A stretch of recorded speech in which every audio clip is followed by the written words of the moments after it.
GarageBand is a fantastic starting point for beginner narrators. I even have a full playlist on how you can use GarageBand for audiobooks. That said, it's essential to recognize its limitations.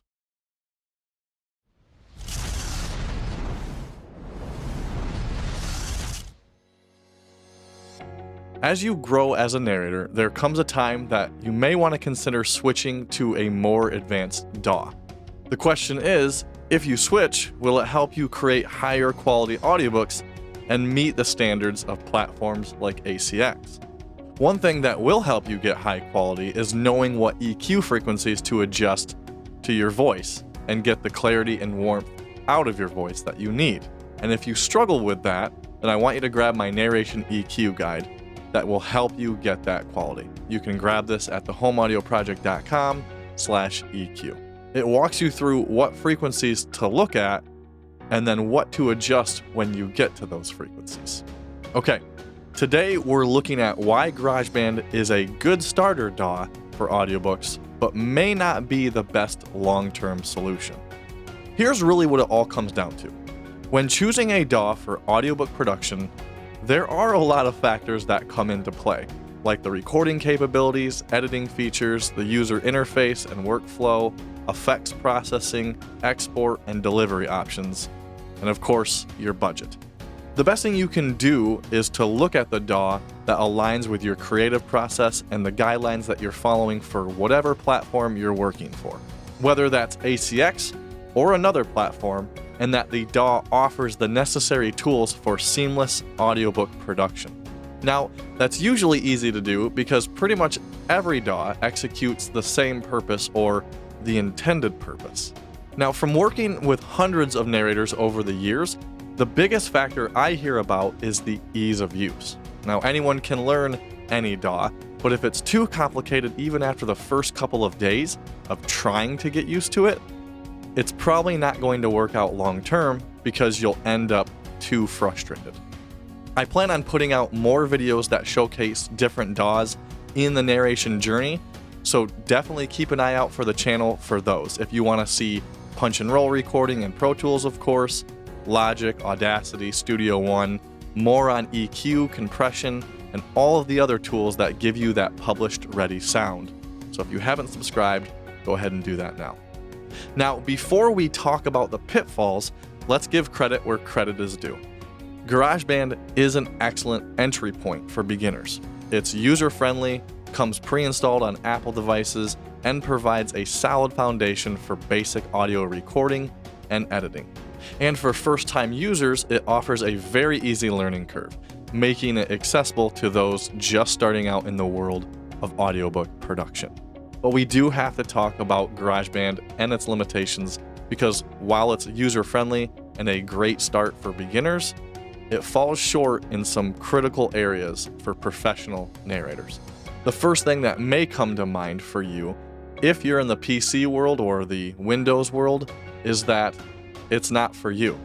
GarageBand is a Mac-based product, so for anyone not using an Apple computer, you have to just walk away. But if you are a Mac user like me, and you're actually in GarageBand, you may have already ran into some issues with its limited functionality for advanced audio editing and mastering. It lacks some essential features that become crucial as your skills progress. So let's touch on those. It has a limited track length of record time.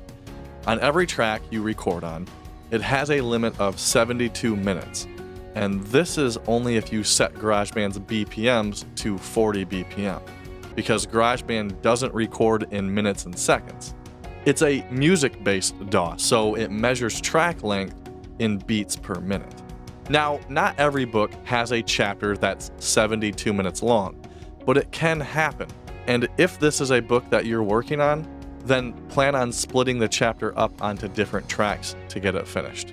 But as you probably know, that isn't the most efficient way to record, because needing to stop and then switch tracks mid-chapter is going to get you out of the groove of that read. GarageBand also has a limit of 1,000 minutes per project.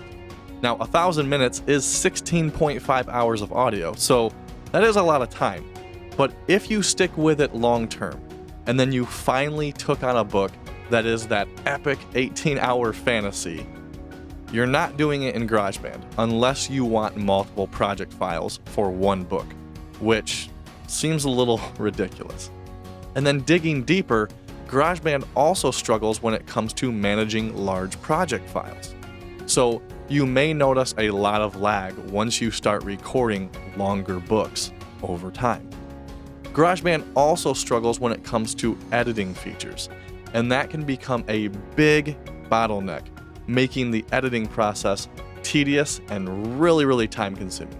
As your project grows in complexity, you may find yourself needing more advanced tools and precision visibility when it comes to the advanced voice editing, where something like Pro Tools, you're able to zoom in, blow up the waveforms, and have different editing modes for how your mouse placement reacts. Precise waveform editing can be extremely challenging, so for intricate edits or corrections, the software's limitation may slow your ability to achieve the level of perfection required for a high-quality audiobook. Another significant pitfall is the lack of comprehensive audio processing. GarageBand falls short when it comes to detailed EQ, compression, and noise reduction.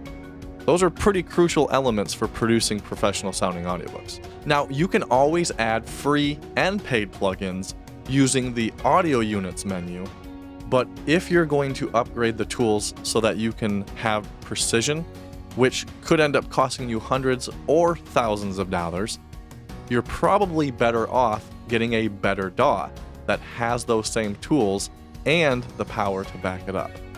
Additionally, GarageBand may not support certain professional audiophile formats commonly used in the industry because they only support AU plugins, which means audio units. Whereas something like Reaper supports AU, they support VST2 and VST3 on Mac, and then Clap plugins and DX plugins and LV2 plugins on Windows. For narrators, GarageBand's recording capabilities may also have some challenges, from limited multi-take recording features to simplified monitoring options. Narrators might face hurdles during the extensive recording sessions. But the biggest limitation, at least in my opinion, if you really want to become a successful narrator, is its inability for punch and roll recording and non-destructive editing. Punch and roll, as you may or may not know, is the method of recording which allows you to correct and then fix the errors that you make during the recording session. While recording, when you make a mistake, you can stop, back up over the mistake, and then continue on with your recording. In GarageBand, if you want to perform a pseudo punch and roll, you have to do this by using two tracks.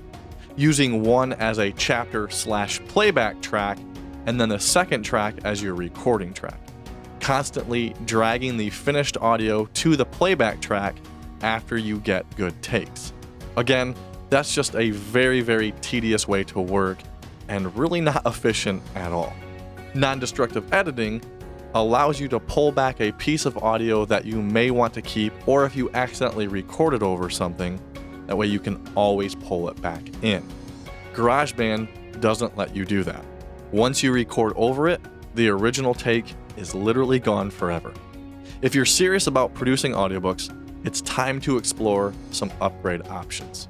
Pro Tools, Audacity, Hindenburg Narrator or Pro, Reaper, and others that offer way more advanced features that are tailored to you as a professional narrator. Now, I'm a Pro Tools user, and I always have been. Pro Tools gets a bad rap in the audiobook industry because it was always deemed for music production. And yes, it is for music production, but so is every other DAW out there. You can set Pro Tools up to make sure it's tailored to that audiobook production. I've used it for multiple publishers and narrators using ACX. It's a through and through all-in-one system. But there are a lot of other options out there like Audacity and Hindenburg Narrator or Pro like I mentioned, which are popular choices for professional audiobook production. Audacity has its drawbacks, and that's another topic for another video, but it is 10 times better than what GarageBand offers. Basically, the point is, other DAWs, they just offer more advanced features and they can take your audiobook narration to the next level. And the main reason these DAWs are just better is because they offer more advanced processing, extensive track counts, way more plugin options, and they have specialized tools designed specifically for audiobook production. And you can always add the same free or paid plugins, but you'll just have better control. Upgrading to these different DAWs or recording software can significantly enhance your efficiency and just overall quality of your audiobooks. So at the end of the day, while GarageBand is a fantastic starting point for beginners, it's essential to recognize its limitations. As you grow as a narrator or producer, consider making that switch to a more advanced DAW like Pro Tools, Audacity, or Reaper. Any DAW that caters to the specific needs of professional narrators. Once you switch, that is what's going to help you create audiobooks of the highest quality and meet those standards of platforms like ACX. And if you're looking to get clarity, presence, and warmth out of your narration, where you can EQ your voice and dial in those settings as you need, I really suggest that you pick up my narration EQ guide at thehomeaudioproject.com/EQ. If you want even more in-depth training on mastering, then check out my audiobook mastering course, Total Audiobook Mastering, and its companion course. And as of the original airing of this video, right now you can get 20% off the course or the companion course, because I've created new lessons that showcase all the different DAWs and how you use Total Audiobook Mastering to the DAW that you may be using, from Hindenburg, Studio One, Adobe Audition, and more. So if you want 20% off Total Audiobook Mastering and its companion course, it's running this week only. So check that link in the description. But with that, I hope you have an awesome day, and I'll see you in the next video real soon.